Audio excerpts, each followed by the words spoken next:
Apa saja kriteria seorang bisa dikatakan keluarga Quran? Yang paling penting itu hati. Ya. Hatinya benar nggak mencintai Quran? Hatinya benar nggak merasa agung? Hati merasakan keagungan Quran. Sehingga kalau melihat Quran tuh dia merasa bahagia gitu, untuk membacanya, senang untuk membacanya. Itu. Hatinya bahagia nggak ketika dia misalnya melihat para penghafal Quran gitu, sehingga dia benar-benar mendukung mereka, membantu mereka dalam perjuangannya, misalnya gitu. Jadi itu aja sebetulnya, hati kita aja.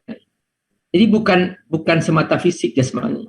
Karena kalau sudah hatinya benar, jujur, pasti dia akan membacanya, pasti dia akan bersungguh-sungguh mempelajari kandungannya. Ya, kajian seperti ini kan tidak ada lain kecuali hanya untuk menyingkap kandungan Quran. Maka dia senang mengikutinya, bersungguh-sungguh untuk mengajak orang lain supaya bersamanya. Nah itu sebetulnya Ahlul Quran, Bu. Ahlul Quran itu bukan semata dia hanya duduk baca sendiri, hanya sendiri, enggak. Ahlul Quran itu ya hidupnya dia itu. Hidupnya dia bergerak untuk mengajak orang supaya ikut pengajian Quran, supaya seperti yang kita bikin komunitasnya, mengajak orang, itu semuanya Ahlul Quran. Bahkan kebaikan orang yang mengajak orang lain itu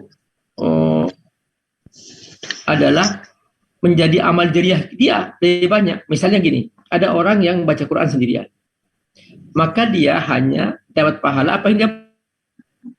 Tapi kalau dia mengajak orang lain, dia baca juga, dia mengajak orang lain, maka dia pahala berlipat ganda. Jadi Al-Quran itulah dia ide. Dia berdakwah, mengajak orang lain untuk pengajian, bukan berceramah, bukan. Kalau ceramah urusan ustadz lah gitu. Tapi dia mengajak orang supaya mereka ikut pengajian yang tentang Quran, kandungan Quran, bimbingan Quran, panduan Quran, menghafal Quran, semua. Itu semualah Al-Quran. Gitu. Dia bangga dengan program-program Quran, bangga. Dan dia selalu mendukung. Jadi zaman Nabi, tidak semua hafal hadis. Ada seorang ibu, dia nggak bisa menghafal hadis, nggak bisa membantu para pejuang yang luka, nggak bisa. Makanya apa? Dia hanya membersihkan masjid. Nabi bangga dengan ibu ini, sehingga ibu ini didoakan oleh Nabi sampai itu bercahaya. Al-Quran. Jadi Al-Quran itu perbuatannya, bukan semata. Ya jelas dia membaca selalu, jelas itu jelas sudah jelas. Tapi ada seluruh kehidupannya itu ada perbuatan yang menunjukkan bahwa dia itu benar-benar mendukung pesan-pesan Quran, mendukung keagungan Quran. Itu yang paling penting dari itu satu kata, hatinya. Jujur enggak? Termasuk tafsir. Jadi warahmatullah, ini misalnya saya menjelaskan tafsir Quran. Kalau hati saya kotor, maka saya akan bengkok-bengkokkan itu makna Quran sesuai dengan kekotoran hati saya.